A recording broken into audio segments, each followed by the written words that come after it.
Hi viewers, మనం వచ్చేసి term 1లో Tamil Nadu government science చూస్తున్నాము. 3వ తరగతి నా పరిసరాలు. మనం నివసించేటువంటి పరిసరాల్లో మనతో పాటు రకరకాల ఆచారాలు వ్యవహారాలు ఉన్నటువంటి ప్రజలు కూడా నివసిస్తూ ఉంటారు కదా. మనకు డిఫరెంట్గా అనిపిస్తుంది వాళ్ళు చేసేటువంటి పనులు. ఇలాంటి ప్రజల అవసరాల కోసము రహదారులు, రైలు మార్గాలు, రహదారులు అంటే రోడ్లు, తర్వాత రైలు మార్గాలు, అంగడి వీధులు, ప్రార్థనా మందిరాలు మొదలైనవి ఏర్పరచబడ్డాయి. సో ఇదే విధంగా మీ పరిసరాల్లో ఏవేవి ఉన్నాయో చెప్పండి. లత, జమాల్, జాన్, మేరీ తమ పరిసరాలను గురించి వివరిస్తూ మనం కూడా విందామా. మేము కీలపాకం గ్రామంలో ఉన్నాము. ఇక్కడ రహదారి 5 శాఖలుగా వెళుతుంది కాబట్టి మా గ్రామానికి ఆ పేరు వచ్చింది. మా గ్రామంలో చాలా ఇళ్ళు ఉన్నాయి. మా వీధిలో ఒక తాగునీటి కొళాయి, ఒక చౌక దుకాణము అనేటువంటిది ఉన్నది. మా ఇంటి సమీపంలో ఒక చిన్న అంగడి కూడా ఉన్నది. సో ఈ విధంగా దుకాణాలు ఉన్నాయి, అంగడి ఉంది, ఒక గ్రామం ఉంది, తర్వాత కొళాయిలు ఉన్నాయి. అప్పుడప్పుడు మా అమ్మ ఆ అంగడిలో నాకు మిఠాయిలు కొని ఇస్తూ ఉంటుంది. మా నాన్న చెన్నైలో చిన్న హోటల్లో పనిచేస్తారు. సెలవు రోజుల్లో మాత్రమే ఇంటికి వస్తారు, అక్కడే ఉండిపోతారనమాట. సో ఈ విధంగా వచ్చేసి కీలప్రాకం గ్రామంలో మేము ఉంటున్నాము అని చెప్పేసి ఈ పాప చెప్తూ ఉందనమాట. సో కళ, వాసంతి నా మిత్రులు అంతా కలిసే బడికి వెళ్తాము. సాయంకాలము తొక్కుడు బిళ్ళ ఆట ఆడుతాము. నా మిత్రుల తల్లిదండ్రులు వ్యవసాయదారులు. మా వీధిలో ఉన్నటువంటి వారంతా వచ్చేసి కలిసి అన్ని పండుగలు చేసుకుంటాము. ఒకరికొకరు మిఠాయిలు పంచుకొని ఆనందిస్తూ ఉంటాము.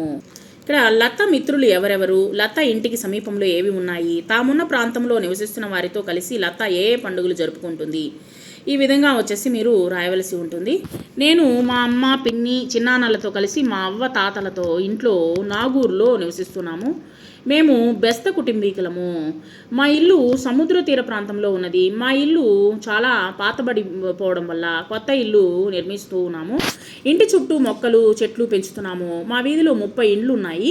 ఇక్కడ నివసించే వారంతా దాదాపు బెస్తవారే. బెస్తవారు అంటే ఏంటంటే సముద్రంలో వాళ్ళ పన్ని చేపలు పట్టే వాళ్ళని బెస్తవాళ్ళు అని అంటారు. ఈ పిల్లవాడి పేరు జమాల్. జమాల్ ఎవరెవరితో నివసిస్తూ ఉన్నాడు, జమాల్ ఇల్లు ఎక్కడుంది, జమాల్ ఇల్లు పరిసరాలను ఊహించి చిత్రం గీయి.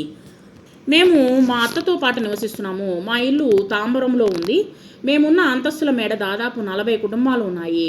మా అమ్మ నాన్న విధి నిర్వహణలో ఎప్పుడు బయట ఊళ్ళకు వెళ్తూ ఉంటారు. ఎందుకంటే బడికి రాకుండా నిలిచిపోయినటువంటి పిల్లల్ని గుర్తించి తిరిగి బడిలో చేర్పించే పని మా అమ్మ నాన్నలది. కాబట్టి మేము మా అత్తతో ఉంటాము. మా మేడలోని పిల్లలందరూ సాయంకాలం కలిసి ఆడుకుంటాము. అయితే వేర్వేరు పాఠశాలకు పోతున్నాము. మేరీకి వండలూరు జంతు ప్రదర్శనశాల అంటే చాలా ఇష్టము. ఎందుకంటే అక్కడ జంతువులు, చెట్లు అధికంగా ఉన్నాయి కాబట్టి తనకి మేరీకి చాలా ఇష్టం అనమాట. జాన్, మేరీ ఇల్లు ఎక్కడెక్కడ ఉన్నది, వాళ్ళు ఎందుకు అత్తతో పాటు నివసిస్తున్నారు, వండలూరు జంతు ప్రదర్శన మేరీకి ఎందుకు ఇష్టము, నువ్వు నివసించే ప్రాంతం వీటిలో ఎలాంటిదిగా ఊహించండి ఉంటుంది. వీళ్ళలాగా నీ గురించి, నీ నివాస ప్రాంతం గురించి, కుటుంబం గురించి రాయగలవా, ఉపాధ్యాయుని సహాయంతో రాయండి. చూడండి, చిత్రాన్ని చూడు, నువ్వు ఎలా నడుచుకుంటే నీ ఇరుగు పొరుగు వారు నిన్ను ఇష్టపడతారు. మామూలుగా చూడండి ఇక్కడ ఈ విధంగా మనం వచ్చేసి ఏం చేస్తూ ఉండాలి, మన ఇంట్లో చేసిన వస్తువులు, మనం చేసినటువంటి తినుబండారాలను పక్కింట్లో వాళ్ళకి పంచుతూ ఉండాలన్నమాట. సో ఈ విధంగా చేస్తూ ఉన్నట్లయితే నిన్ను ఇష్టపడతారనమాట ఎవరైనా.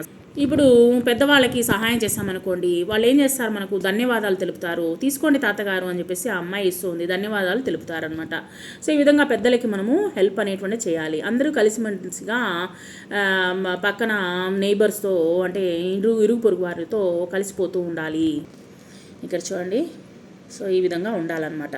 మీ ఇంటి చుట్టుపక్కల నివసించే వాళ్ళలో నీకు ఇష్టమైనటువంటి వాళ్ళు ఎవరు, ఎందుకు ఇష్టము, వాళ్ళు అందరితో ఎలా నడుచుకుంటారు అనేటువంటిది మీరు రాయండి. మీ ఇంటికి ఇరుగు పొరుగున ఉన్న పెద్దలతో నువ్వు సంభాషించి జవాబులు అనేటువంటిది రాయి. అడగవలసినటువంటి ప్రశ్న, ఎన్ని సంవత్సరాలుగా ఈ ప్రాంతంలో నివసిస్తున్నారు, మీ ఇంట్లో, మీ స్నేహితుని ఇంట్లో, ఈ విధంగా రాయండి. మీ ఇంటికి సమీపంలో ఉన్న నీకు ఇష్టమైన ప్రదేశాలు ఏవైనా 2 రాయి. మీ ప్రాంతంలో లేనివి అయితే అత్యవసరమైనవిగా భావించేటువంటి సౌకర్యాలు ఏవేవి రాయండి. నా బడిలో, మన ఇల్లు తర్వాత మనము ఎక్కువ సమయం గడిపేది మాత్రము బడి మాత్రమే. ఉపాధ్యాయులతో, తోటి విద్యార్థులతో చక్కగా కలిసిమెలిసి ఉండేటువంటి అవకాశం అనేటువంటిది ఉంది. కాబట్టి బడి కూడా ఒక కుటుంబమే. వచ్చేసి బిల్డింగ్లు ఇవ్వడం జరిగింది. చిత్రాల్లో నువ్వు నివసించేటువంటి చిత్రాలకు రంగులు వేయండి.